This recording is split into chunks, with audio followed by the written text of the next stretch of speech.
नमस्कार दोस्तों, अगर आपने पिछले कुछ सालों में कोई नई कार खरीदी है या फिर नई कार लेने का प्लान बना रहे हो, तो आज की ये वीडियो आपके लिए बहुत ज़्यादा ज़रूरी होने वाली है। क्योंकि आने वाले टाइम में इंडियन कार मार्केट में ऐसा तूफान आने वाला है जो कई पॉपुलर कार्स का पूरा गेम खत्म कर सकता है। जी हाँ दोस्तों, सरकार अब BS सेट और कैफे 3 जैसे नए नियम लाने की तैयारी कर रही है और इन नियमों के बाद बहुत सारी पेट्रोल और डीजल कार्स का बचना बेहद मुश्किल हो जाएगा। अब भाई लोग सोच रहे होंगे कि आखिर BS सेट और कैफे 3 है क्या?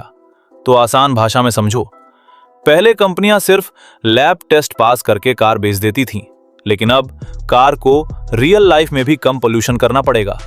कार के अंदर नए सेंसर, नई टेक्नोलॉजी और एडवांस एमिशन सिस्टम लगाने पड़ेंगे और ये सब इतना महंगा होगा कि कई कंपनियां अपनी स्लो सेलिंग या ज़्यादा पेट्रोल पीने वाली कार्स को सीधा बंद करना ज़्यादा सही समझेंगी। दूसरी तरफ कैफे 3 का मतलब है कि कंपनी की पूरी लाइनअप का एवरेज माइलेज अच्छा होना चाहिए। अगर कंपनी ज़्यादा पेट्रोल पीने वाली कार्स बेचेगी तो सरकार भारी जुर्माना लगा सकती है। इसलिए कंपनियां उन कार्स को हटाएंगी जो ज़्यादा माइलेज नहीं देती या जिनका सेल्स नंबर बहुत कम है। तो आज की इस वीडियो में हम बात करेंगे उन कार्स की जो आने वाले सालों में इंडिया से गायब हो सकती हैं।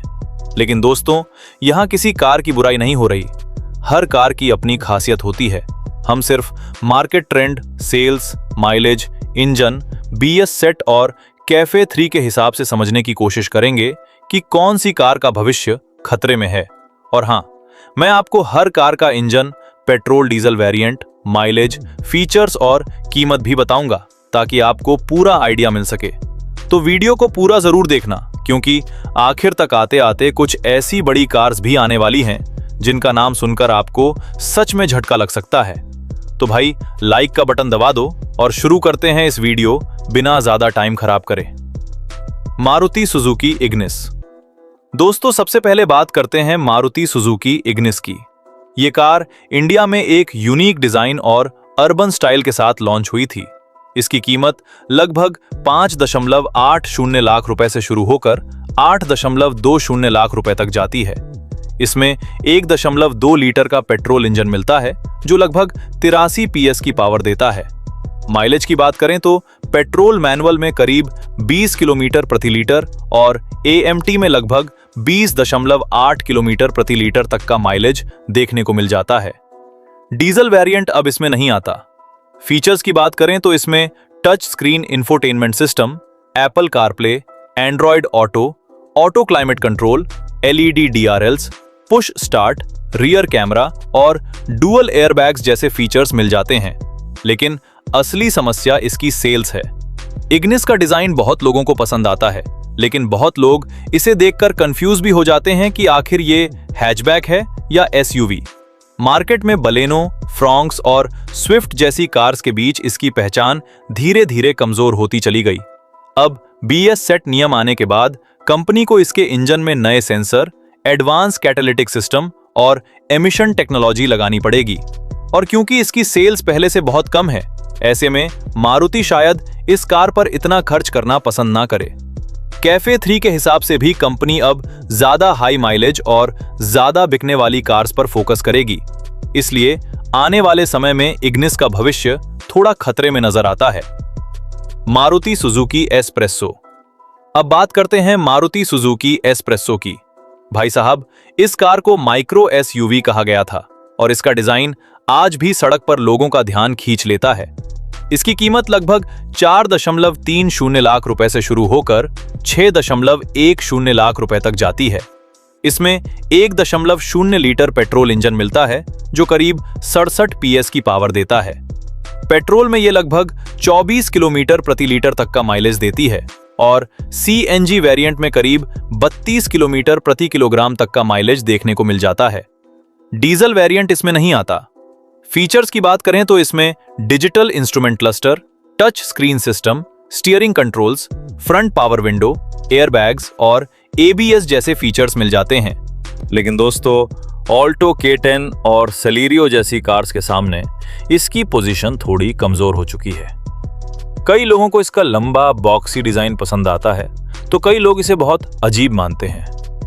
अब BS7 के तहत इंजन अपडेट करना और नए सिस्टम लगाना कंपनी के लिए महंगा पड़ सकता है, और क्योंकि मारुति के पास पहले से ही बेहतर माइलेज वाली कई कार्स हैं, इसलिए एस प्रेसो को लाइनअप से हटाया जा सकता है। Hyundai Aura। अब आते हैं Hyundai Aura पर। ये एक कॉम्पैक्ट सेडान है जिसकी कीमत लगभग 6.60 लाख रुपए से शुरू होकर 9.50 लाख रुपए तक जाती है। इसमें 1.2 लीटर पेट्रोल इंजन और CNG ऑप्शन मिलता है।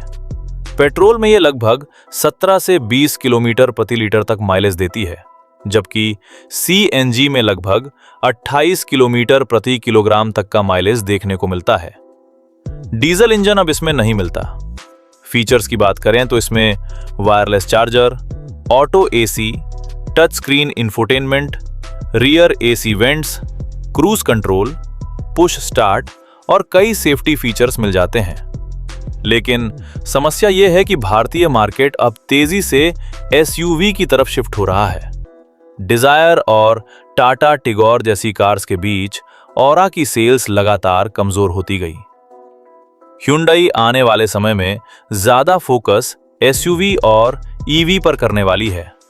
BS7 के लिए नए इंजन अपडेट और कम सेल्स वाली कार्स पर खर्च करना कंपनी के लिए फायदेमंद नहीं रहेगा, इसलिए ऑरा का भविष्य भी थोड़ा अनिश्चित नजर आता है। Citroen C3। अब दोस्तों बात करते हैं Citroen C3 की। ये कार इंडिया में बहुत उम्मीदों के साथ लॉन्च हुई थी। इसकी कीमत लगभग 6.20 लाख रुपए से शुरू होकर 10 लाख रुपए तक जाती है। इसमें 1.2 लीटर नेचुरली एस्पिरेटेड पेट्रोल और 1.2 लीटर टर्बो पेट्रोल इंजन मिलता है। माइलेज लगभग 19 किलोमीटर प्रति लीटर तक देखने को मिल जाता है। डीजल इंजन इसमें नहीं आता। फीचर्स की बात करें तो इसमें बड़ा touch screen system, digital display, wireless connectivity और अच्छा सस्पेंशन मिलता है। लेकिन बेसिक फीचर्स की कमी को लेकर लोगों ने इसकी काफी आलोचना की। कई वेरिएंट्स में automatic AC, rear power window और दूसरे जरूरी फीचर्स नहीं दिए गए। इंडिया जैसे मार्केट में जहां ग्राहक फीचर लोडेड कार चाहते हैं, वहां C3 थोड़ी पीछे रह गई। अब BS7 और कैफे 3 के दौर में Citroen जैसी छोटी कंपनी के लिए बड़े निवेश करना आसान नहीं होगा। कंपनी की सेल्स भी काफी कम है, इसलिए आने वाले समय में C3 को बंद किया जा सकता है। MG store. अब बात करते हैं MG अस्टोर की। ये कार अपनी AI फीचर्स और प्रीमियम इंटीरियर के लिए काफी चर्चा में रही। इसकी कीमत लगभग 10 लाख रुपए से शुरू होकर 18 लाख रुपए तक जाती है। इसमें 1.5 लीटर पेट्रोल और 1.3 लीटर टर्बो पेट्रोल इंजन मिलता है। माइलेज लगभग 14 से 16 किलोमीटर प्रति लीटर तक देखने को मिलता है। डीजल इंजन इसमें नहीं आता।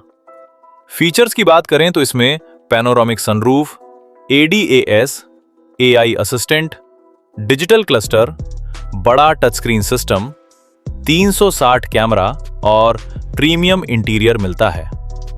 लेकिन दोस्तों, आज के समय में SUV मार्केट में क्रेटा, सेल्टोस, ग्रैंड विटारा और हाईराइडर जैसी कार्स बहुत मजबूत हो चुकी हैं। इनके सामने अस्टोर की सेल्स धीरे धीरे कमजोर होती गई।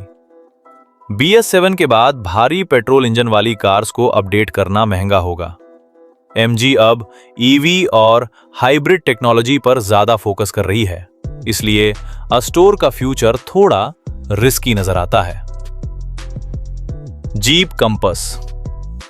अब दोस्तों बात करते हैं जीप कंपस की। यह कार इंडिया में एक समय प्रीमियम SUV सेगमेंट की स्टार थी। इसकी कीमत लगभग 21 लाख रुपए से शुरू होकर 32 लाख रुपए तक जाती है। इसमें 2.0 लीटर डीजल इंजन मिलता है जो काफी पावरफुल है। माइलेज लगभग 16 से 18 किलोमीटर प्रति लीटर तक देखने को मिलता है। पेट्रोल इंजन अब उपलब्ध नहीं है। फीचर्स की बात करें तो इसमें बड़ा touch screen system, panoramic sunroof, ADAS, 4x4 technology, premium interior और शानदार बिल्ड क्वालिटी मिलती है। लेकिन असली समस्या इसकी कीमत और कम सेल्स है। आज लोग इसी बजट में फॉर्च्यूनर, टुक्सन और कई दूसरी एसयूवीज को ज्यादा पसंद कर रहे हैं। BS7 के आने के बाद बड़े डीजल इंजन को अपडेट करना बहुत महंगा होगा। नए फिल्टर्स और एमिशन सिस्टम के बाद इसकी कीमत और बढ़ सकती है। इसलिए कंपस का भविष्य खतरे में नजर आता है। Skoda Slavia. अब दोस्तों बात करते हैं स्कोडा स्लाविया की। ये एक शानदार सेडान है जिसकी कीमत लगभग 11 लाख रुपए से शुरू होकर 19 लाख रुपए तक जाती है। इसमें 1.0 लीटर टर्बो पेट्रोल और 1.5 लीटर टर्बो पेट्रोल इंजन मिलता है। माइलेज लगभग 18 से 20 किलोमीटर प्रति लीटर तक देखने को मिलता है। डीजल इंजन उपलब्ध नहीं है। फीचर्स की बात करें तो इसमें digital display, premium interior, sunroof, wireless charging, शानदार बिल्ड क्वालिटी और सेफ्टी फीचर्स मिलते हैं। लेकिन दोस्तों, इंडिया में सेडान मार्केट लगातार छोटा होता जा रहा है। ज्यादातर लोग अब एसयूवी खरीदना पसंद करते हैं। स्लाविया की परफॉर्मेंस बहुत शानदार है, लेकिन यही हाई परफॉर्मेंस इंजन BS8 और कैफे 3 में कंपनी के लिए मुश्किल पैदा कर सकते हैं। स्कोडा अब ज्यादा फोकस एसयूवीज और हाइब्रिड टेक्नोलॉजी पर कर सकती है। इसलिए आने वाले समय में स्लाविया का भविष्य पूरी तरह सुरक्षित नहीं माना जा सकता। अब बात करते हैं फॉक्सवैगन वर्ट्स की। ये कार ड्राइविंग पसंद करने वाले लोगों की फेवरेट मानी जाती है। इसकी कीमत लगभग 11.50 लाख रुपए से शुरू होकर 19 लाख रुपए तक जाती है। इसमें भी 1.0 लीटर और 1.5 लीटर टर्बो पेट्रोल इंजन मिलता है। माइलेज लगभग 18 से 20 किलोमीटर प्रति लीटर तक देखने को मिलता है। डीजल इंजन उपलब्ध नहीं है। फीचर्स की बात करें तो इसमें digital display, premium interior, sunroof, wireless charging, शानदार बिल्ड क्वालिटी और सेफ्टी फीचर्स मिलते हैं। लेकिन वर्टस की सबसे बड़ी समस्या भी वही है, सेडान मार्केट का छोटा होना। एसयूवी का ट्रेंड इतना ज्यादा बढ़ चुका है कि अच्छी से अच्छी सेडान भी संघर्ष कर रही है। BS7 और कैफे 3 के कारण टर्बो पेट्रोल इंजन को अपडेट करना महंगा होगा। इसलिए कंपनी आने वाले समय में अपनी रणनीति बदल सकती है। Honda city petrol. अब दोस्तों बात करते हैं उस कार की जो कई सालों तक इंडिया की सबसे आइकॉनिक सेडान रही, होंडा सिटी। इसकी कीमत लगभग 12 लाख रुपए से शुरू होकर 16 लाख रुपए तक जाती है। इसमें 1.5 लीटर पेट्रोल इंजन मिलता है। माइलेज लगभग 17 से 18 किलोमीटर प्रति लीटर तक मिलता है। हाइब्रिड वेरिएंट में लगभग 27 किलोमीटर प्रति लीटर तक का माइलेज देखने को मिलता है। डीजल इंजन अब इसमें नहीं आता।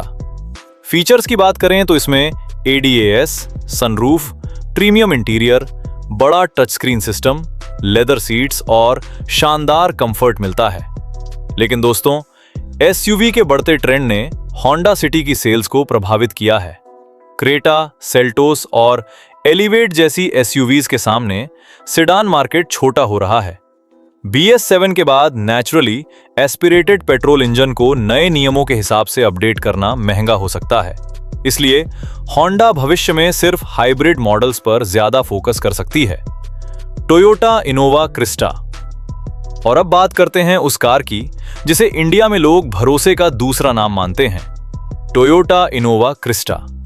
इसकी कीमत लगभग 19 लाख रुपए से शुरू होकर 27 लाख रुपए तक जाती है। इसमें 2.4 लीटर डीजल इंजन मिलता है जो शानदार पावर और रिलायबिलिटी के लिए जाना जाता है। माइलेज लगभग 14 से 16 किलोमीटर प्रति लीटर तक देखने को मिलता है। पेट्रोल इंजन अब इसमें नहीं आता। फीचर्स की बात करें तो इसमें बड़ा cabin, comfortable seats, auto climate control, touch screen system, cruise control और शानदार रिलायबिलिटी मिलती है। लोग इस कार को लाखों किलोमीटर तक इस्तेमाल करते हैं। ट्रैवल एजेंसियां, बड़े परिवार और बिजनेस क्लास लोग आज भी इसे बहुत पसंद करते हैं। लेकिन दोस्तों, BS7 के बाद बड़े डीजल इंजन को बचाना आसान नहीं होगा। नए एमिशन सिस्टम और टेक्नोलॉजी के कारण इसकी कीमत काफी बढ़ सकती है। दूसरी तरफ टोयोटा के पास पहले से इनोवा हाई क्रॉस हाइब्रिड मौजूद है जो ज्यादा माइलेज देती है और कैफे 3 नियमों में बेहतर साबित होगी। इसलिए बहुत संभावना है कि आने वाले समय में कंपनी धीरे धीरे क्रिस्टा डीजल को कम करती जाए। अब कंक्लूजन की बात करते हैं तो दोस्तों, ये थी वो कार्स जिनका भविष्य आने वाले BS7 और कैफे 3 नियमों के बाद खतरे में पड़ सकता है। लेकिन याद रखना, किसी भी कार का बंद होना इस बात का मतलब नहीं कि वो खराब कार थी। कई बार मार्केट ट्रेंड, सरकारी नियम, माइलेज, एमिशन और कंपनी की स्ट्रेटेजी मिलकर ऐसे फैसले करवाते हैं। आज पूरा ऑटोमोबाइल इंडस्ट्री हाइब्रिड, इलेक्ट्रिक और ज्यादा फ्यूल एफिशिएंट टेक्नोलॉजी की तरफ बढ़ रही है। आने वाले सालों में शायद हमें बहुत अलग तरह की कार्स देखने को मिलेंगी। अब आप कमेंट करके जरूर बताना कि इनमें से आपकी फेवरेट कार कौन सी है, और अगर इनमें से कोई कार बंद होती है तो आपको सबसे ज्यादा दुख किस कार के लिए होगा। अगर वीडियो पसंद आई हो तो वीडियो को जोरदार लाइक करो, चैनल को सब्सक्राइब करो और बेल आइकन जरूर दबाना, ताकि ऐसी ही ऑटोमोबाइल और कार से जुड़ी शानदार वीडियो सबसे पहले आपको मिलती रहें। अपने दोस्तों, फैमिली और उन लोगों के साथ ये वीडियो जरूर शेयर करना जो नई कार खरीदने का प्लान बना रहे हैं, ताकि उन्हें भी आने वाले समय का अंदाजा लग सके। मिलते हैं अगली शानदार वीडियो में। तब तक के लिए धन्यवाद। जय हिंद, वंदे मातरम।